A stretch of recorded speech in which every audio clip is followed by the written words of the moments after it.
মুন্নি একটি রেস্টুরেন্টে কাজ করে। প্রতিদিনের মতো তার মাকে বিদায় জানিয়ে রেস্টুরেন্টে কাজের উদ্দেশ্যে বাড়ি থেকে রওনা হয়। মুন্নি তার কাজ করতে থাকে। এই রেস্টুরেন্টে একটি খারাপ মতলবের বিল্লা তার গার্লফ্রেন্ডকে খুশি করার জন্য পার্টি দেয়।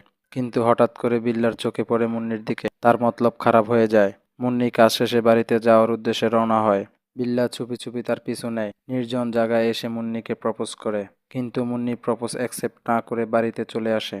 মুন্নি প্রপোজ অ্যাকসেপ্ট না করাতে বিল্লা অনেক রাগ হয়ে যায়। তারপর বিল্লা চুপি চুপি মুন্নির বাড়িতে আসে। বিল্লা রুমাল বের করে মুন্নির মায়ের মুখে চেপে ধরে। সেখানে সাথে সাথে মুন্নির মা অজ্ঞান হয়ে যায়। বিল্লা মুন্নির মাকে গাড়ি করে তার আস্তানায় নিয়ে আসে। তার আন্ডারে কয়েকটি বিড়াল সায়েন্টিস্ট কাজ করে।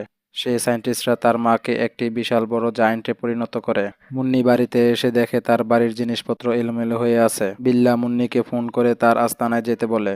মুন্নি দৌড়ে বিল্লার আস্তানায় চলে আসে। এক পর্যায়ে মুন্নি বিল্লাকে মারতে চায়, কিন্তু বিল্লা তার বাহিনীর হাতে মুন্নিকে তুলে দেয়। মুন্নির মা মুন্নিকে দেখে চিনতে পারে। মুন্নির মা মুন্নিকে বাঁচাতে বিল্লার বাহিনীর সাথে লড়াই করতে থাকে। কিছুক্ষণের মধ্যে বিড়াল জগতের পুলিশ ফোর্স চলে আসে আর বিল্লাকে গ্রেফতার করে নেয়।